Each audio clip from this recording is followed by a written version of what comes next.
여러분, 일반적으로 이 비유는 당자의 비유로 알려져 있죠.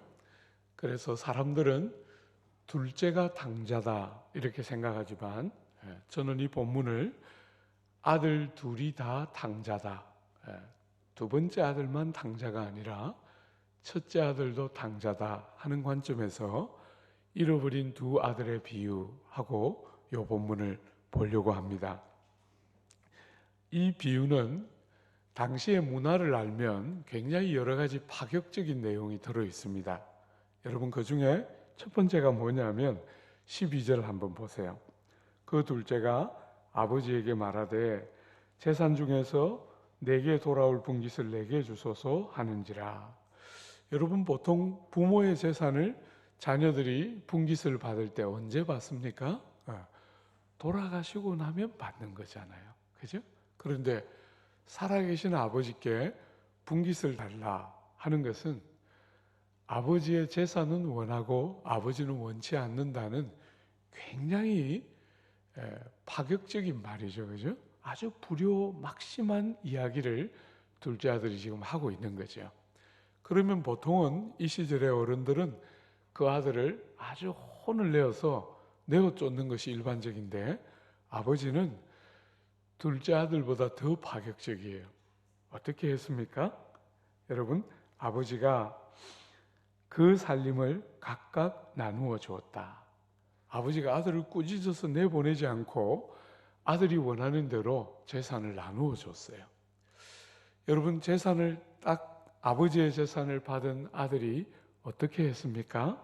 한번 보십시오. 13절에 그 후에 며칠이 안 되어 둘째 아들이 재물을 다 모아가지고 먼 나라에 가 거기서 허랑방탕하여 재산을 낭비하더니. 여러분, 우리 한국 사람들은 오늘 본문을 읽으면 허랑방탕했다, 여기에 초점을 맞춰요. 둘째 아들의 제일 중요한 문제, 물론 허랑방탕한 것도 이 아들의 문제지만 더 중요한 문제가 뭐냐면 아버지를 멀리 떠났다입니다. 아버지를 멀리 떠났다. 여러분, 죄는 나쁜 짓, 말하자면 허랑방탕하게 사는 것도 죄를 구성하지만 죄의 제일 뿌리는 허랑방탕하게 만드는 근원인 아버지를 멀리 떠남이에요. 아버지를 멀리 떠남. 인생의 참 존영과 아름다움은 모든 만복의 근원이신 하나님 곁에서 하나님의 공급과 하나님의 채움을 경험하면서 사람의 존엄이 유지되게 돼요. 그래서 사람이 제일 사람답게 살고 사람이 제일 복되게 살려면 만복의 근원이신 하나님의 공급을 의지하며 살아야 마땅하지요. 그게 제일 인생이 존영 있게 사는 핵심입니다. 때를 따라 도우시고 공급하시는 하나님을 경험하면서 살아야 인생이 정말 인생답게 살게 되는데, 이 둘째 아들의 문제는 아버지를 멀리 떠나고 있다는 거예요. 만복의 근원이신 아버지로부터 멀리 떠나면 필연적인 결과가 뭘까요? 필연적으로 아들이 가지고 있는 모든 것은 지금 누구의 것입니까? 아버지의 것이에요. 그죠? 아버지가 주신 것인데 아버지를 멀리 떠나니까 필연적으로 자원의 고갈과 종됨이 와요. 한번 보세요. 여러분, 14절에 보면 다 없앤 후, 당연하죠? 아버지로부터 공급이 끊어진 거예요. 멀리 떠났으니까. 아버지로부터 끊임없이 주어지는 공급이 있어야 참된 부요를 누리게 되는데, 아버지를 멀리 떠났으니까 참된 부요로부터 멀어지니까 당연히 궁핍이 오게 됩니다. 궁핍. 여러분, 우리는 대부분의 사람들이 원하는 만큼 소유를 못하고 살기 때문에 소유가 있으면 얼마나 행복할까, 이렇게 흔히 사람들은 당연하게 그냥 소유가 얼마나 우리를 기쁘게 할까 이렇게 생각해요. 그렇지만 여러분, 소유는 또 다른 근심을 갖고 오게 돼요. 소유가 여러분을 자유롭게 하는 게 아니에요.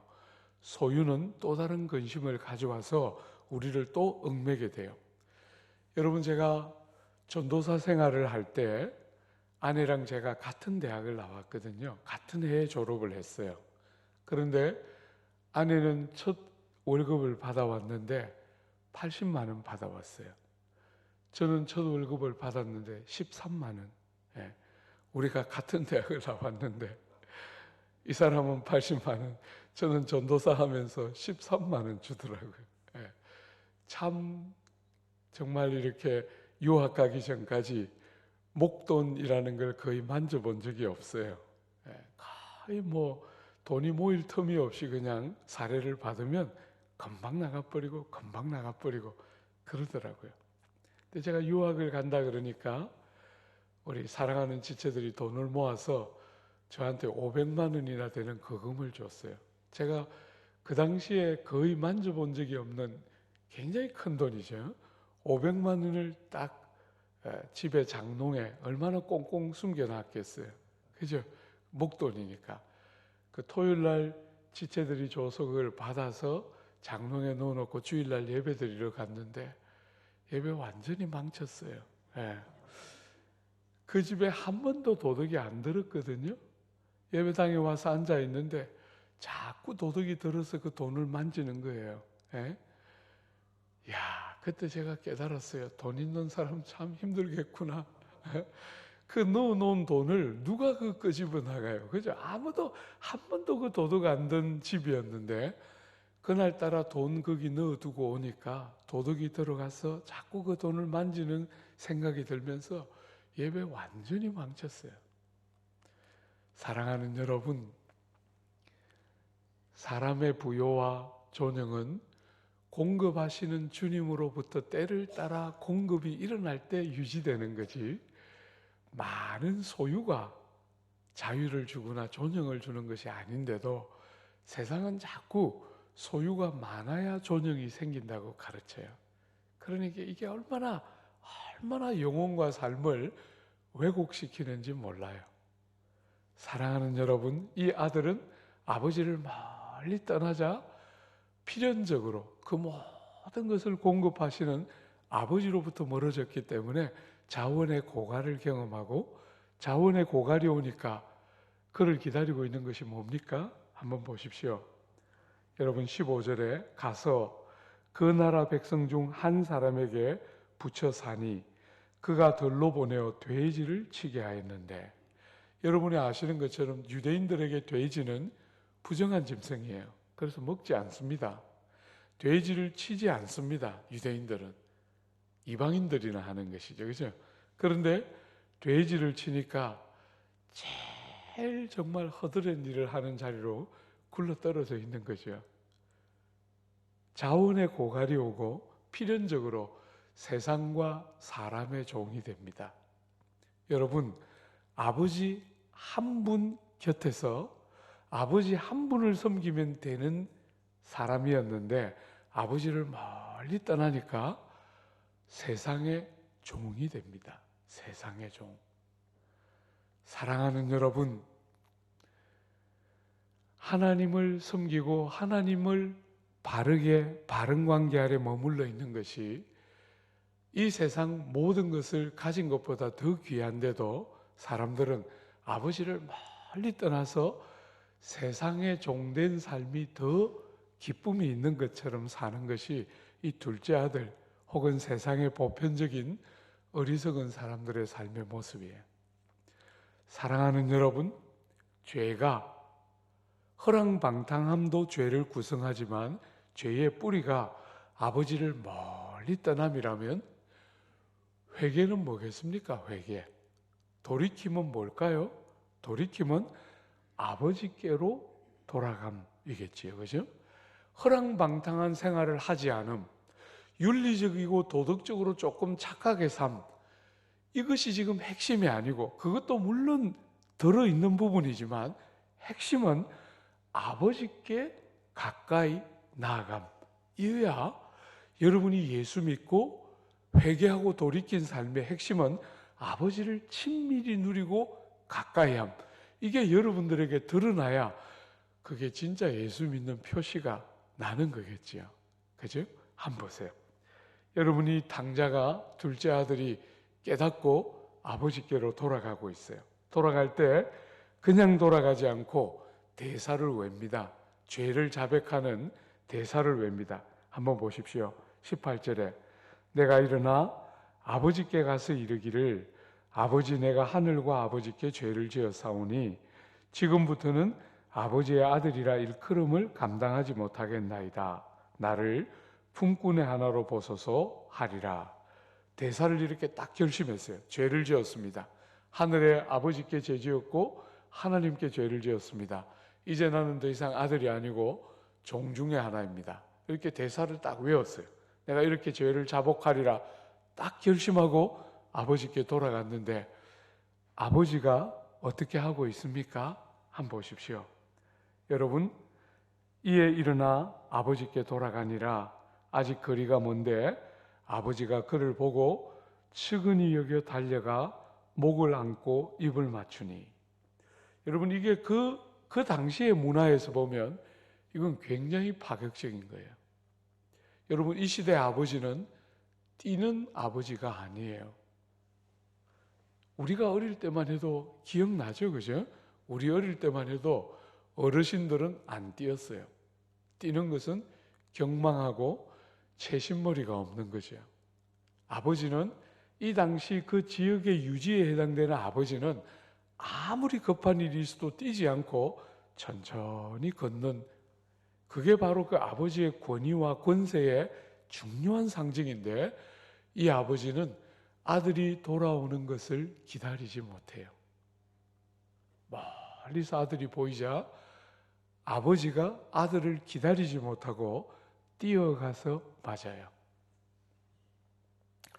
여러분, 제가 이렇게 사역을 하면서 성도들을 섬기면 성도들이 이 아버지를 얼마나 모르는가. 예수는 믿어요. 고백적으로 말하면. 그런데 그 예수 믿는다는 고백 안에 들어있는 제일 중요한 표현 중에 하나가 뭐냐면 아버지를 가까이 하여 즐거워하고 누림이어야 하는데 너무나 많은 성도들이 예수를 믿기는 하는데 아버지를 가까이 누리지를 못해요.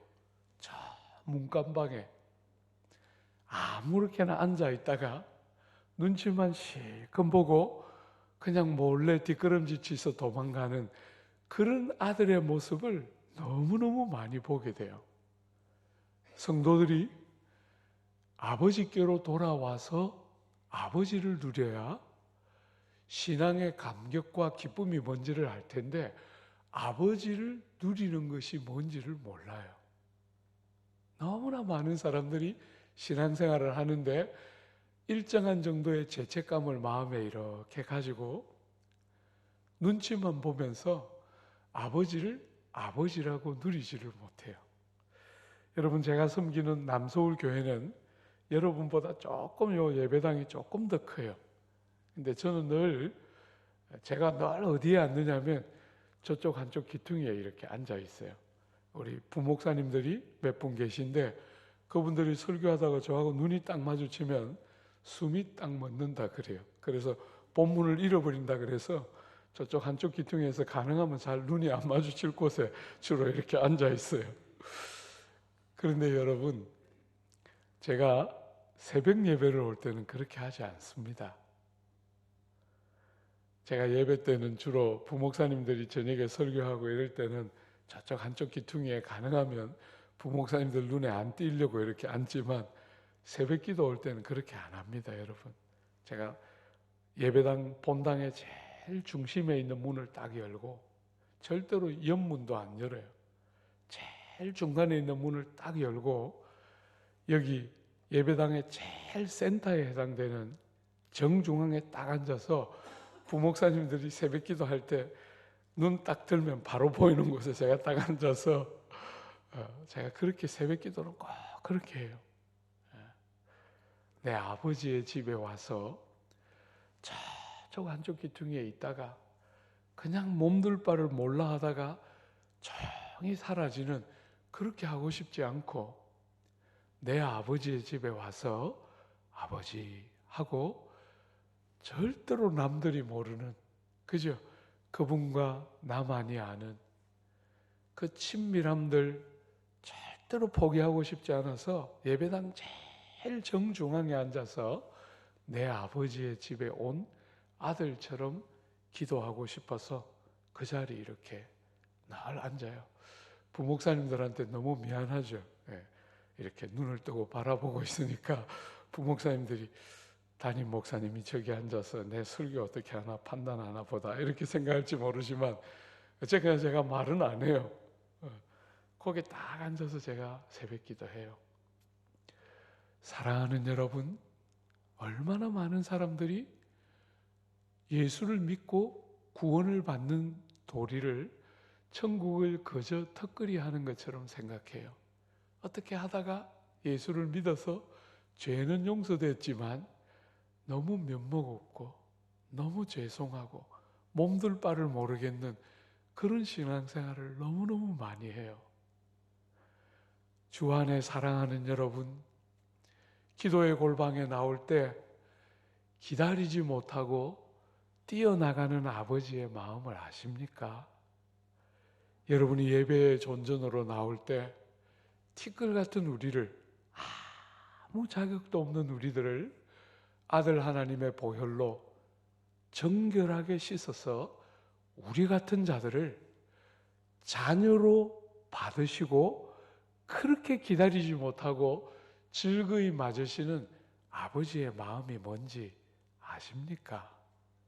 그래서 예배당에 올 때, 기도의 골방으로 들어올 때 그냥 안 들어오고 여러분의 면목 없는 수많은 허물과 죄에도 불구하고 아버지께로 나가는 줄 알고, 기다리지 못하는 아버지가 쫓아나와서 여러분을 맞이하는 그곳으로 가는 줄 알고 여러분의 영혼 속에 어디를 떠다보아도 죄송하고 자격 없는 우리를 보고 있지만 동시에 아들로서의 형용할 수 없는 존엄과 아름다움과 우리를 기다리고 있는 아버지에 대한 믿음이 만드는 담력이 뭔지를 알고 있습니까?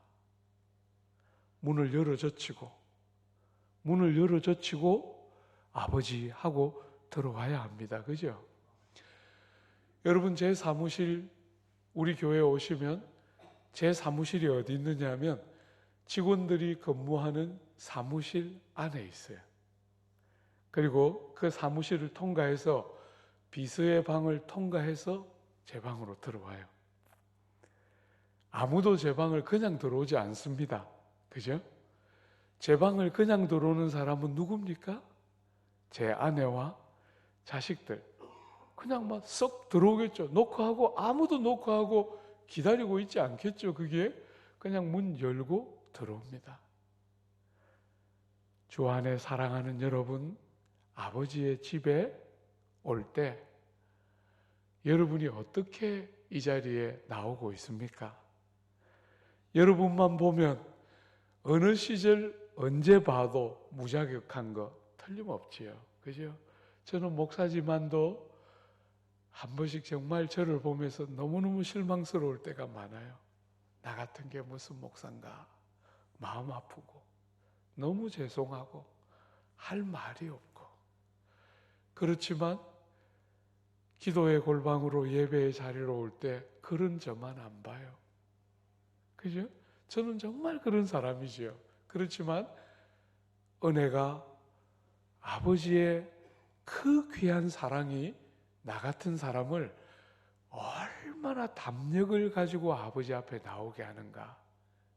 그저 종으로 그냥 두려워하면서 나오는 게 아니라 아들의 형용할 수 없는 존엄으로 아버지께 가까이 나아가는, 아버지를 가까이함이 우리의 힘이요 아버지를 즐거워함이 우리의 모든 복락인데, 너무나 많은 사람들이 아들의 그 형용할 수 없는 존엄에 머물러 있지 않고 죄인의 끝없는 죄송함에만 머물러 있는 것을 저는 보게 돼요. 그러면 안 됩니다. 여러분, 그러면 절대로 안 됩니다. 우린 자격 없는 자들 틀림없지요. 그죠? 그건 틀림없어요. 그러나 그게 전부가 아니에요. 그게 전부가 아닙니다. 은혜가 우리같이 자격 없는 자들을 아버지 앞에 서도록 만드는 줄 알고 은혜의 문을 열어젖혀야 합니다. 담력을 가지고. 마귀가 여러분들에게 너 같은 것이 이렇게 말할 때 지면 안 됩니다. 여러분, 제가 어릴 때 부산에서 컸는데 말 안 들으면 어른들이 말했어요. 영도 다리 밑에서 주워 왔더니 다시 돌려보낸다. 이러면 너무 괴로웠어요. 영도 다리 밑으로 간다 이러면 너무 괴로웠어요. 제가 보면 많은 교회를 다니는 성도들이 그렇게 예수 믿고 있는 것 같아요. 영도 다리 밑에서 주워 왔는데 다시 돌려보내는, 그래서 막 두려움에 사로잡혀서 영도 다리 밑에 다시 안 가려고,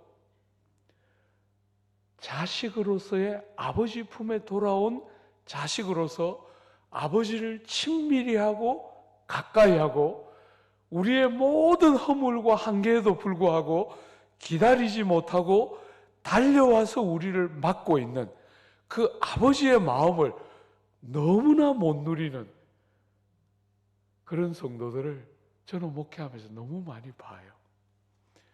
그러지 마십시오. 알겠지요? 절대로 그러면 안 돼요. 여러분의 것이에요. 가장 친밀한 자리. 그렇게 아들을 맞아서 아들이 준비한 대사를 외요. 한번 봐요. 여러분, 21절에 보면 아들이 이르되 아버지, 내가 하늘과 아버지께 죄를 지어 싸우니 지금부터는 아버지의 아들이라 일컬음을 감당하지 못하겠나이다 하나. 여러분이 아들이 준비한 대사를 다 외웠어요? 못 외웠어요? 준비한 대사를 다 못 외웠어요. 아직도 남았어요. 그죠? 종의 하나로 나를 받아주소서. 아직도 남았는데 아버지가 아들의 말을 막았어요. 아들의 말이 끝나도록 아버지는 못 기다리고 있어요. 그죠? 아들의 말을 딱 막고 뭐 하고 있어요? 한번 봐요. 아버지는 종들에게 이르되 제일 좋은 옷을 내어다가 입히고 손에 가락지를 끼우고 발에 신을 신기라. 여러분, 이 시절에 종은 신을 신지 않아요. 발에 신을 신긴다. 이게 뭡니까? 아들이라는 표시죠. 가락지를 끼우는 게 뭡니까? 아들의 권위를 회복시키는 것이에요. 제일 좋은 옷을 입히는 게 뭡니까? 아들의 신분을 상징하는 거예요. 삼중적으로 너는 더 이상 종이 아니야. 너는 더 이상 종이 아니야. 아들이고 아들이고 아들이다. 이렇게 아버지가 말하고 있는 거지요. 사랑하는 여러분, 여러분은 아들이에요. 절대로 종이 아닙니다. 종의 하나로 여겨주소서 대사를 그렇게 외고 왔는데 아버지는 말을 막고 아들이다, 아들이다, 아들이다 3번에 걸쳐서. 여러분, 유대 땅의 3번은 그냥 3번이 아니에요. 완전 숫자입니다. 자격 없는데 은혜로 말미암아서 완전한 아들이지요. 여러분, 딱 믿음으로 아버지의 문을 열고 그 믿음으로 아버지를 불러야 합니다. 그죠? 저는 어릴 때 신앙생활 할 때, 제가 대학생 시절에 열심히 신앙생활을 했는데 그때 대구 동북교에서 온 너무나 사랑하는 사람들을 만났어요. 제 평생에 잊을 수 없는 생명의 은인 같은 형님을 만났습니다. 제가 아직도 잊어버리지 않아요. 그 형님하고 같이 기도하는데 그 형님이 경상도 사투리로 아버지 하는데 그 마음이 그때 굉장히 짠하니 형님이 그 아버지 하고 부르는 그 소리가 제 가슴팍에 확 꽂혔어요. 사랑하는 여러분, 호칭으로서가 아니고 진짜 아버지인 줄 알고 그분을 그렇게 부르고 여러분이 누려야 합니다. 자식이에요. 자식. 저는 목사로서 흔히 제가 우리 교회 이제 새가족들 이렇게 매월 새가족 환영회를 하면 새가족들에게 제가 늘 말해요. 나는 아무것도 할 줄 아는 게 없고 나는 그저 목사로서 딱 하나 평생 30년 넘게 이 길을 달려오면서 예배의 생명을 걸었습니다. 제가 그저 이 30년 동안 목회해 오면서 제가 하나 딱 그냥 다른 거 다 실패해도 예배 이거 하나는 좀 제대로 예배같이 드려야 되겠다. 그것에 제 목사 인생을 다 걸고 지난 30년 달려왔습니다. 제가 늘 그렇게 새가족들에게 말해요. 사랑하는 여러분, 저는 목사로서 성도들을 섬기면서 이렇게 말씀을 섬길 때 늘 꿈이 있어요. 꿈이. 회중들이 설교를 시작하는 목회자를 주목하고 보다가 어느 순간에 목회자는 다 잊어버리고 목회자를 통하여 그 백성을 찾아오시는 하나님을 만나는 예배, 그런 거 한번 해보고 싶은 게 평생의 꿈이에요. 한 번도 없었다 이렇게 말하고 싶지는 않아요. 자주 있었던 것은 아니지만 정말 드물게 한 번씩 이제 나는 죽어도 되겠다 싶을 만큼 하나님의 임재가 강력한 예배들을 간혹 아주 드물게 한 번씩 경험할 때가 있었어요.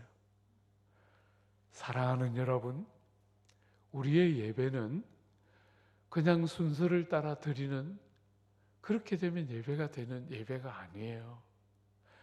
우리의 기도는 그 어딘가에 계시는 그분에게 막연하게 허공을 때리는 소원을 아뢰는 것으로 구성되어 있는 것이 아닙니다.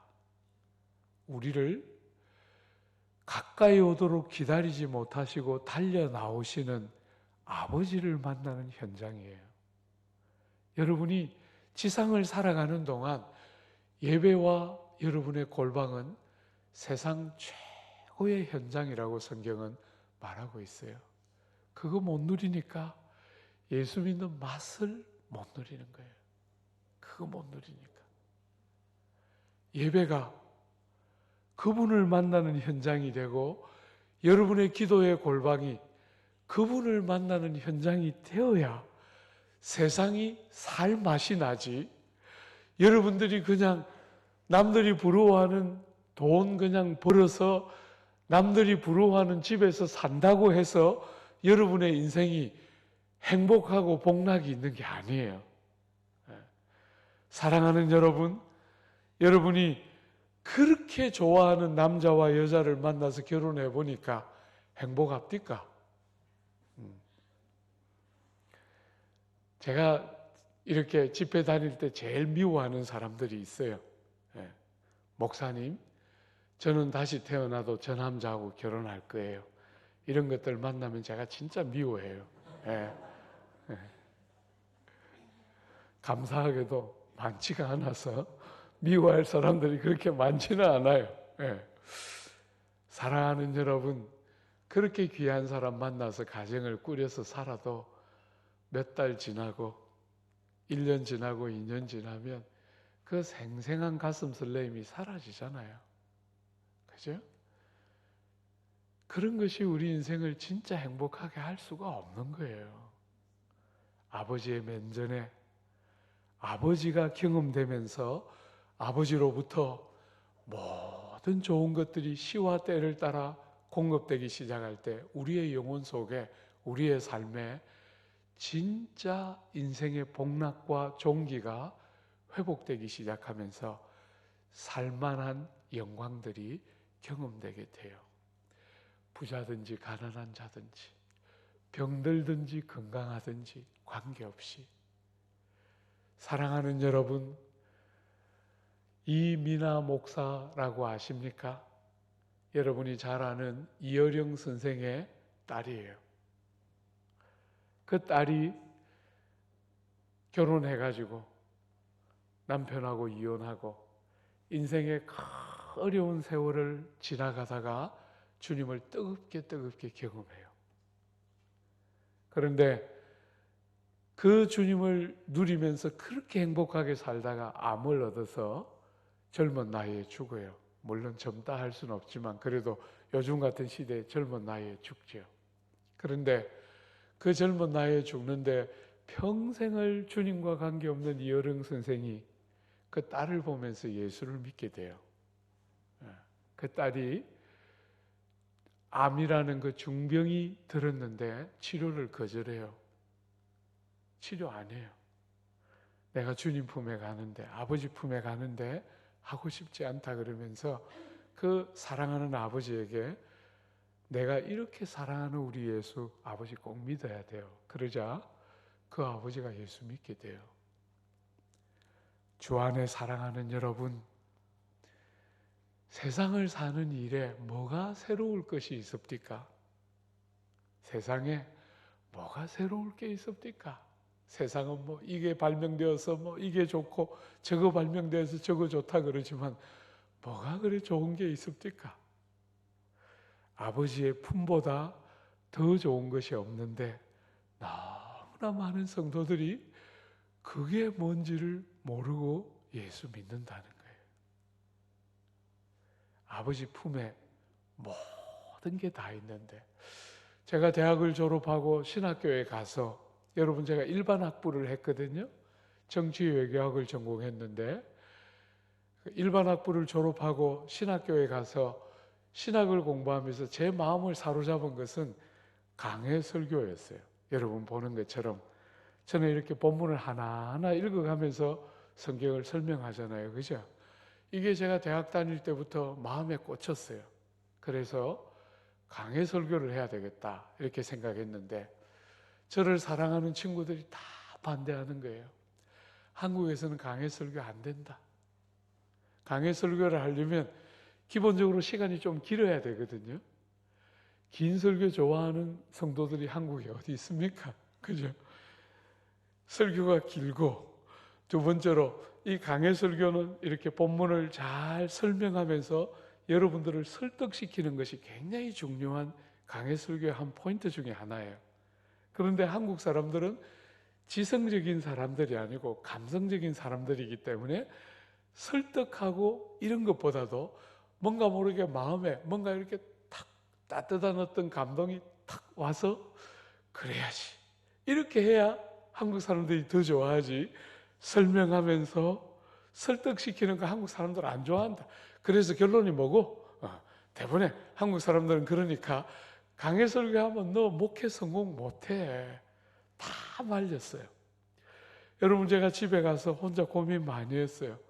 강해 설교하면 목회 성공 못한다 그러는데 하나님 내가 강해 설교 어떻게 할까요? 고민 많이 했어요. 근데 어느 날 마음에 딱 생각이 들더라고요. 내가 예수 믿었는데 내가 이미 예수 믿었는데 내 인생에 무슨 성공이 또 남았나? 예수 믿은 것보다 더 큰 성공이 세상에 어디 있나? 예? 이미 벌써 모든 것을 가진 사람보다 더 많은 것을 가지고 있는데 소유가 눈에 안 보일 뿐이지 하나님 아버지 만났고 그 아버지로부터 만복을 이미 받았는데 나한테 무슨 성공이 또 남아있나 싶으니까 됐다. 목회 성공 못하면 어떠리? 그냥 나는 평생 이 길 가다가 죽어야지. 딱 결심이 들더라고요. 그래서 주저없이 30년 이 길을 왔어요. 설교 제가 우리 남서울교회에서는 요즘 40분밖에 못해요. 4부 예배를 드려야 되는데 5분만 늦으면 이 주차장이 난립니다. 북새통이어서 하여튼 그냥 딱 40분 하고 끝내는 설교를 하지만 그 전에 있을 때는 1시간씩 설교했어요. 매주. 그리고 필이 꽂히면 한 번씩 이렇게 열을 받으면 1시간 20분씩 막 설교했어요. 그래서 너무나 많은 사람들이 자동적으로 솎아졌어요. 예배가 너무 길어가지고 못 견디고 그냥 전부 그냥 예배를 마치면 2시간이 흐르니까 서울 시내에서 예배 2시간 드리는 교회가 어디 있겠어요. 그죠? 요즘은 전부 예배를 1시간에 쌈박하게 끝내야 좋아하는데 막 그러나 저러나 저는 늘 2시간씩 예배했어요. 오나 안 오나 막 안 오면 안 오는 대로 막 그냥 아무 관심 없이 그냥 그렇게 예배 드렸어요. 사랑하는 여러분, 세상 사람들은 된다 안 된다 그러지만 제가 가보니까 안 될 게 아무것도 없어요. 사랑하는 여러분, 하나님을 아버지로 누리는 감사, 여러분이 돌아온 죄 많은 당자에 불과한 것이 아니라 우리는 진짜 자격 없는 당자에 불과한데도 우리를 은혜 안에서 아들로 맞으시는 아버지의 가슴을 누릴 수 있어야, 아버지의 품이 경험되어야 여러분은 땅에서 예수 믿는 사람의 복락이 뭔지를 알게 돼요. 여러분, 아버지가 얼마나 좋았는가, 이 아들이 아버지께 돌아왔을 때 아버지가 얼마나 좋았는가 하는 것을 한눈에 보여주는 단어가 나와요. 한번 보세요.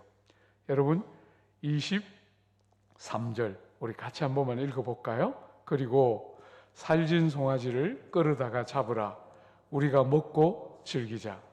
여러분이 23절에 아버지의 기쁨이 얼마나 큰가를 보여주는 한 단어를 찾으라, 이러면 뭘 찾겠어요?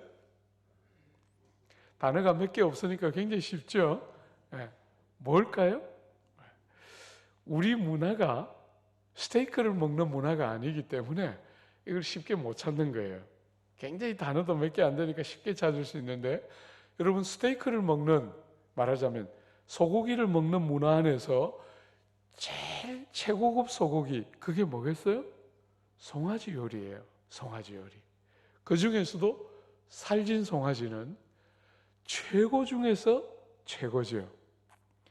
아버지가 얼마나 기쁜가. 여러분, 옛날에 어릴 때 동네 잔치하는 거 기억해 보시면, 아무그 시집에 시집가고 장가가고 환갑 잔치할 때 그때 뭐 했어요?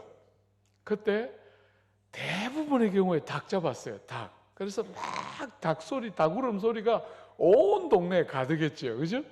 조금 있는 집이었으면 뭐 잡았습니까? 돼지 잡았어요. 돼지 잡으면 그 멱 따는 소리가 막 온 동네에 그냥, 얼마나 기억나시죠? 네, 저는 기억나요. 사랑하는 여러분, 2000년 전에 성경을 기록하고 있던 시절에 우리가 어릴 때만 해도 기껏해야 좋은 잔치면 돼지였는데 소를 잡아요. 거기다가 송아지를 잡습니다. 어린 소, 그죠? 송아지를 잡고 거기다가 살진 송아지를 잡는 것은 아버지의 기쁨의 크기를 보여주는 전형적인 최고급 잔치상을 준비하고 있는 것이죠. 오늘 사랑하는 여러분, 아버지가 이렇게 기쁜데 아버지의 마음을 전혀 못 헤아리는 또 다른 아들이 있어요. 아버지는 이렇게 기쁜데 이 아들은 뭐 하고 있습니까? 여러분, 29절 한번 보세요. 28절부터 봐야 되겠군요. 28절에 그가 노하여 들어가고자 하지 아니하거늘 아버지가 나와서 권한대 아버지께 대답하여 이르되 내가 여러의 아버지를 섬겨 명을 어김이 없거늘 내게는 염소 새끼라도 주어 나와 내 벗으로 즐기게 하신 일이 없더니. 여러분, 지금 이 큰아들, 돌아온 탕자가 아닌 큰아들은 지금 뭐 하고 있습니까? 아버지가 이렇게 기쁜데 이 큰아들은 아버지의 마음을 하나도 모르고 분노하고 있어요. 분노하고 있습니다. 누구에게 분노합니까? 아버지에게. 왜 분노하지요? 한 번도 아버지를 안 떠나고 여러 해 동안 아버지를 섬겼어요. 그런데 나하고 내 벗을 위해서는 염소 새끼 한 마리도 안 잡았는데 이 동생이 돌아오자 살진 송아지를 잡았다는 것을 못 견뎌합니다. 우리가 어제 저녁에 보았던 이른 아침에 와서 많이 일한 일꾼들처럼 억울해하면서 분노하면서 아버지의 행위에 대하여 분노하고 있는 아들을 우리는 보게 돼요. 아버지 곁을 한 번도 안 떠났습니다. 둘째 아들처럼 아버지를 멀리 떠난 게 아닙니다. 아버지 옆에 있었고 여러 해 동안 한 번도 명령을 어긴 적이 없이 아버지를 섬겼습니다. 사랑하는 여러분, 그런데 이 아들은 아버지의 기쁨이 뭔지를 모릅니다. 아버지의 기쁨이 뭔지를 전혀 모릅니다. 아버지 곁을 떠나지는 않았지만 아버지 마음은 모릅니다. 그죠? 아버지의 기쁨을 함께 기뻐할 수 없습니다. 주 안에 사랑하는 여러분, 이 아들이 아버지를 향해서 이렇게 분노하는 이유가 뭡니까? 왜 이 즐겁고 이 형용할 수 없이 살진 송아지를 잡고 있는 이 복된 잔치에 이 아들은 왜 이렇게 분노하고 아버지를 향해서 견딜 수 없이 분노하고 있습니까? 사랑하는 여러분, 이 큰아들의 문제가 뭡니까? 어제 보았던 그 먼저 왔던 일꾼들처럼 이 아들 속에 뭐가 있습니까? 나는 아버지를 떠나지 않았다. 저 떠난 아버지와 저 떠난 탕자와 나는 다르다 하는 자기 속에 뭐가 있습니까?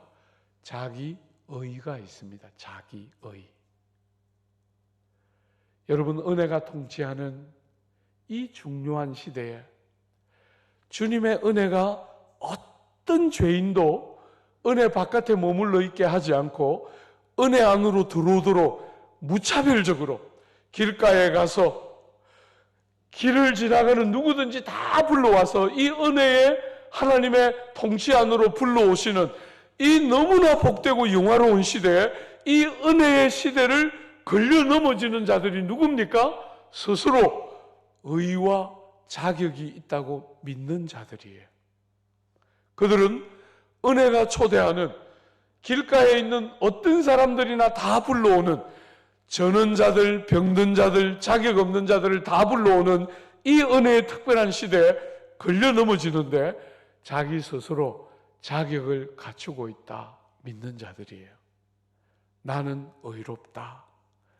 저 아들은 아버지를 떠났는데 나는 아버지 곁을 한 번도 떠난 적이 없다. 이렇게 자기를 스스로 생각하는 자기 의를 가진 자들은 이 은혜의 영광스러운 시대에 너무나 이상하게 걸려 넘어져요.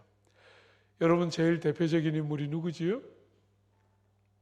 우리 구주 예수 세상 계실 때 모두가 주님을 그렇게 좋아했는데 누가 걸려 넘어졌지요? 바리새인과 사두개인들은 걸려 넘어졌습니다. 왜요? 나는 저들과 다르다. 나는 아버지 곁을 한 번도 떠난 적이 없다. 나는 아버지의 명을 어겨 한 번도 그 명을 어긴 적이 없다. 이렇게 스스로 공로가 있고 자격이 있고 의의가 있다고 믿기 때문에 주님이 주시는 은혜를 거저 받으려고 하지 않고 자격이 있다고 믿기 때문에 걸려 넘어지고 있는 거예요. 사랑하는 여러분, 저는 오늘 이 조국교회를 바라볼 때 조국교회의 제일 약점이 뭔가? 조국교회의 제일 약점이 뭔가? 은혜로 시작했다가 육신으로 마치고 있다. 모든 사람들이 처음에 예수 믿을 때 은혜로 다 시작하는데 어느 순간부터 육신으로 마친다. 자기가 일한 것들의 시간을 계산하고 자기의 공로를 붙들고 자기의 이런저런 일한 것들을 붙들고서 걸려 넘어지는, 그래서 은혜의 감격들을 다 상실하고 첫째 아들처럼 아버지 곁을 한 번도 떠난 적이 없는데 사실은 탕자와 똑같은 형태의 신앙생활,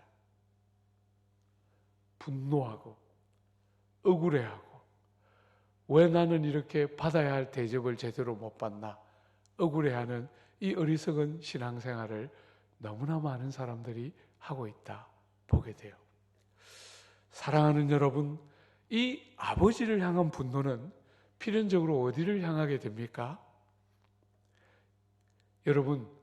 여러분들 중에 하나님 아버지를 향해서 분노하는 사람이 있습니까? 그러면 맞으니까. 하나님을 향해서 분노를 못하니까 누구를 향해서 분노합니까? 한번 보십시오.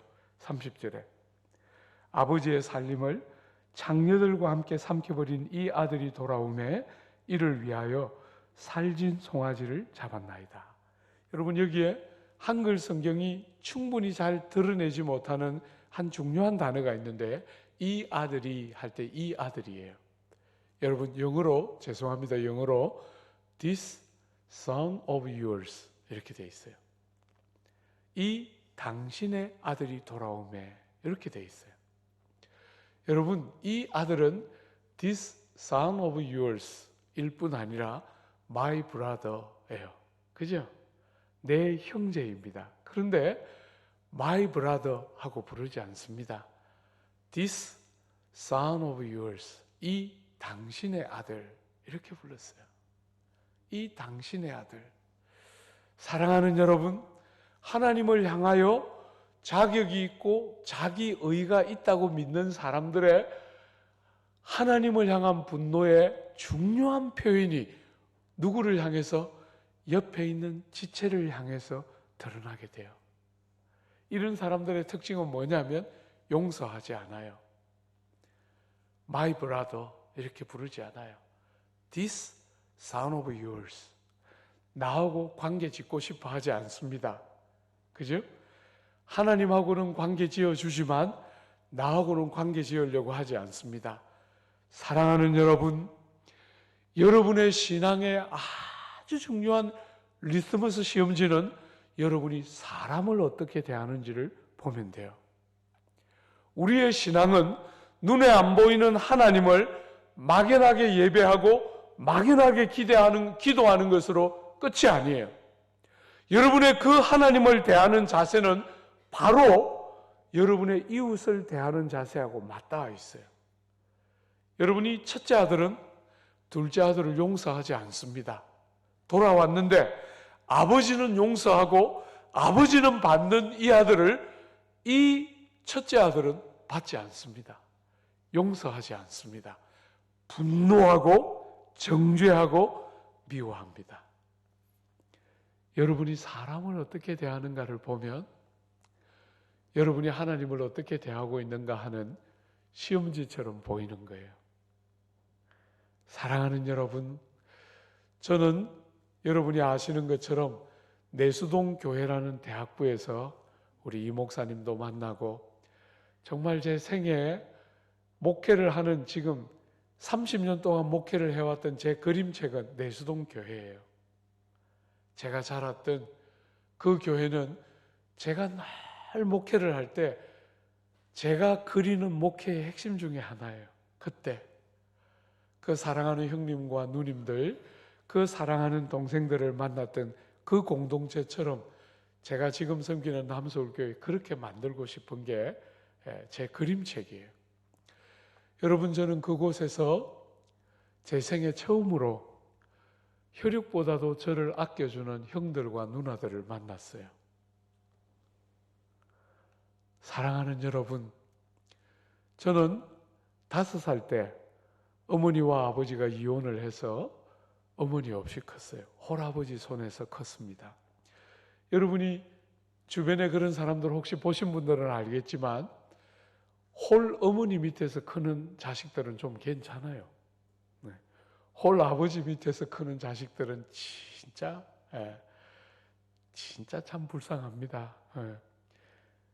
아버지 밑에서 제가 컸는데, 제가 어릴 때 자랄 때 친구들이 뭐 좋은 거 들고 있으면 전부 이모가 줬다 그러더라고요. 이모. 고모가 줬다는 사람들은 거의 없더라고요. 근데 다 이모가 줬는데 저는 이모가 없는 거예요.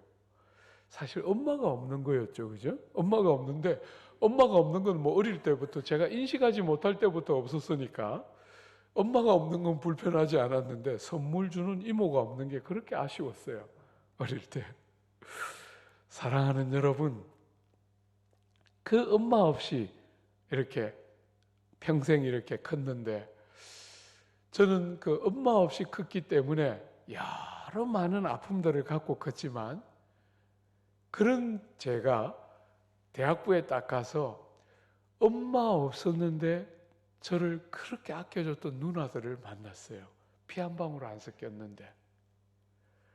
사랑하는 여러분, 제가 그 전까지 예배당 이렇게 교회 다닐 때 예수 잘 믿는다는 사람은 딱 둘 중에 하나더라고요.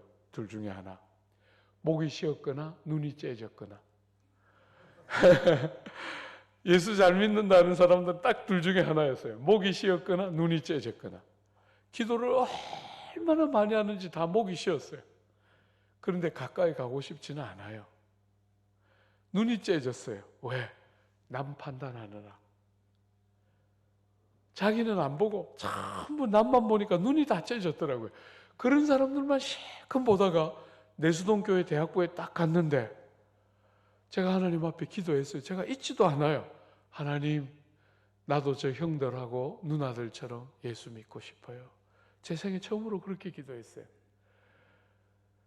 날 눈 째진 사람, 목신 사람들만 보다가 정말 제가 닮고 싶어하는 사람들을 제 생애 처음으로 그 공동체에서 만났어요. 사랑하는 여러분, 피 한 방울 안 섞였는데 저를 혈육보다도 더 사랑해주는 사람을 저는 생애 처음으로 만났어요. 주 안에 사랑하는 여러분, 여러분 신앙생활하면서 그런 게 뭔지 아십니까? 아침에 우리 권사님이 저를 픽업해서 데려오시면서 우리는 어릴 때부터 같이 컸어. 가족 같아요. 참 듣기 좋았어요. 가족 같아요. 예. 여러분, 제가 목회하면서 이전에 있던 교회, 남서울교회 있기 전에 제가 목회할 때는 5월이 되면 대부분의 교우들이 저를 어버이날에 찾아왔어요. 꽃을 들고 오든지 선물을 들고 오든지 카드를 들고 오든지 그저 저를 찾아올 때 대부분 5월에 찾아왔어요. 어버이날에 저를 대부분 찾아왔어요.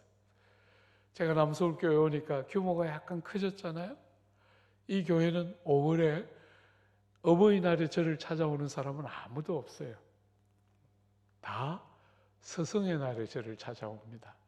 선생이지요. 자기들 눈에는. 저는 제자들 교회를 목회할 때 정말 목사 같은 감격이 있었어요. 자식들을 돌보는 것처럼. 전부 그냥 나이야 뭐 기껏해야 저하고 나이 차가 많이 나면 10살, 15살이었는데도 다 자식들 같았어요. 다 자식들. 사랑하는 여러분, 여러분이 신앙생활을 하면서 예수 믿는 것 때문에 혈육과 비교할 수 없는 만남, 그런 거 뭔지 아십니까? 그런 거 모르면 여러분은 신앙생활의 60% 이상을 모르는 거예요. 피 한 방울 안 섞였는데 예수님 때문에 피로 함께 연결되어 있는 형제와 자매들을 사랑하는 것과 비할 수 없이 지체들을 사랑하고 아끼고, 오늘 이 큰아들처럼 아버지 곁을 한 번도 떠난 적이 없는 것 같은 아들인데 실제로 동생이 딱 돌아오자 본성이 그대로 드러나는, 실체가 그대로 드러나는 첫째 같은데 꼴찌 같은 이런 신앙생활이 아니라 예수 믿고 나니까, 주님의 은혜가 나를 받아낸 줄 알고 나니까 옆에 있는 지체가 누구든지 간에 형용할 수 없는 사랑과 존귀함을 가지고 지체들을 대하는 게 뭔지 아십니까? 여러분들이 그렇게 서로를 바라보고 소중히 여기고 너무나 보배같이 여러분들이 여러분 옆에 있는 사람들을 보아야 합당한 것이고, 그게 예수 믿는 것의 중요한 자세 중에 하나죠. 단어 하나만 더 볼까요? 사랑하는 여러분, 여기 이 단어 하나 안에 굉장히 중요한 비밀이 하나 담겨 있어요. 29절 한 번만 더 보세요. 여러분, 여기에 아버지께 대답하여 이르되 내가 여로의 아버지를 섬겨 명을 어김이 없거늘 할 때, 여기 섬겨라는 동사가 둘리오라는 동사예요. 둘리오. 여러분, 둘로스라는 말 혹시 들어보셨나요? 둘로스. 말하자면 이 성경이 기록되던 시대에 굉장히 엄격한 계급 사회예요. 굉장히 엄격한 계급 사회인데 종들도 계급이 있어요. 그냥 평민과 종들로만 나누어진 게 아니라 종들도 계급이 있는데 종들 중에 제일 높은 종이 누구냐면 몽학 선생이에요. 배움이 많아서 종이긴 종인데 주인의 아들을 맡아서 가해 공부를 시키는 가정교사가 되는 종이 몽학 선생이에요. 그러니까 종 중에서도 이 종은 조금 높은 종이에요. 종 중에 제일 허드렛 일을 하고 제일 낮은 종이 둘로스예요. 둘로스. 여러분 그 둘로스의 동사형이 둘류오예요. 둘류오.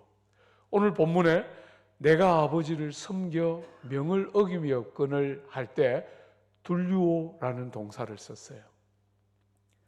보기에는 아들 같아 보였지만 종의 정신으로 아버지를 섬겼어요.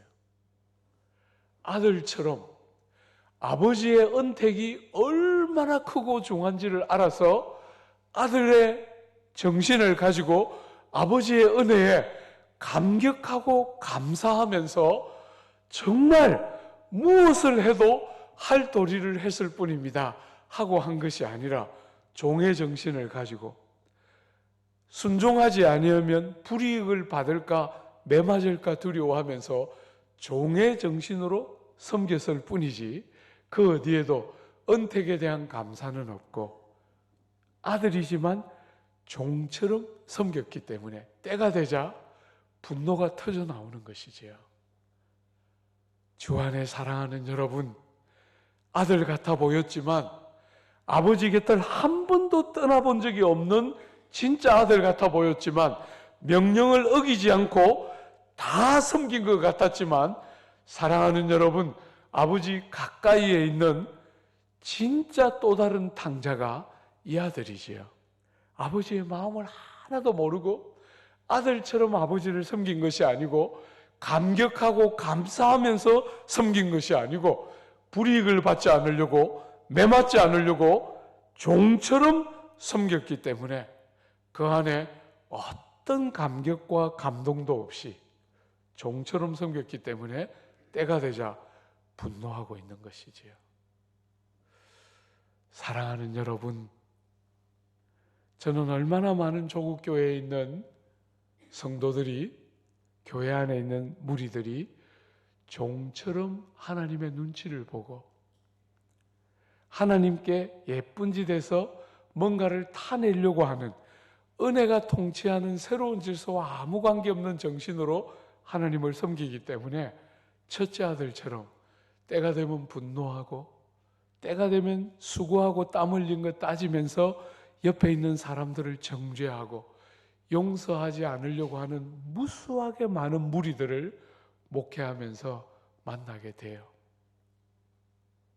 공동체를 다 깨뜨리고 자기의 참된 예수 믿는 존영이 뭔지도 모르는 무수한 사람들을 저는 교회 안에서 보게 돼요. 여러분은 어떻습니까? 여러분은 아버지 곁을 떠나본 적이 없는 정말 착한 아들 같은데 종의 정신으로 기실은 아버지를 멀리 떠나 있는 첫째 아들 혹시 아닙니까? 둘째 아들처럼 용서받는 것이 뭔지를 알고 아버지의 아들로 회복되는 것이 뭔지를 알아서 아버지의 진짜 아들의 존영을 가지고 아버지를 감격하며 감사하며 섬기는 그런 일이 여러분의 심령에서부터 여러분의 중심에서부터 그런 회복들이 일어나서 아버지를 기도의 골방에서 예배의 현장에서 마음껏 경험하고 누리는 은혜의 문이 열리는 복된 성도의 삶, 여러분의 경험이 되고 삶이 되는 은혜가 있게 되기를 바라고 축복합니다. 우리 같이 한번 기도할까요? 사랑하는 여러분, 오늘은 우리가 기도할 때 어제 여러분들이 많이 회개했지 않습니까? 오늘은 우리가 기도할 때 담력을 가지고 은혜의 문을 여는 기도 우리가 합시다. 어느 쪽을 보아도 첫째 아들 같은 우리의 모습이 혹 있을지라도, 둘째 아들 같은 모습이 우리에게 혹 있을지라도 기다릴 수 없어 하셨던 그 아버지, 삼중적으로 신발을 신기고 옷을 입히고 가락지를 끼우고 있는 아버지의 마음을 딱 붙들고 우리의 모든 무자격함에도 불구하고 조금도 굴복하지 않고, 그죠? 조금도 주저하지 않고 아버지의 은혜의 문을 담력을 가지고 예수의 공로를 따라 열고 들어가서 은혜의 깊은 자리, 저쪽 한쪽 귀퉁이에 있다가 눈치만 보고 나가는 자리 말고, 마당만 밟는 자리 말고 아버지의 깊은 품으로 우리가 나아가는 기도, 우리가 정말 그렇게 하나님을 의지하고 신뢰하고 누리는 그런 삶이 되도록 우리 시간 같이 한번 기도하고, 여러분이 가지고 오신 기도 제목 가지고 자유롭게 기도하시다가 돌아가시면 되겠습니다. 기도하겠습니다.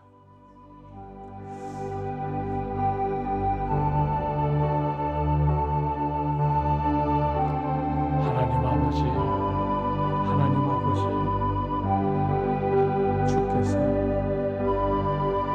주께서 아버지 하나님, 우리를 맞아주신 아버지의 긍휼과 자비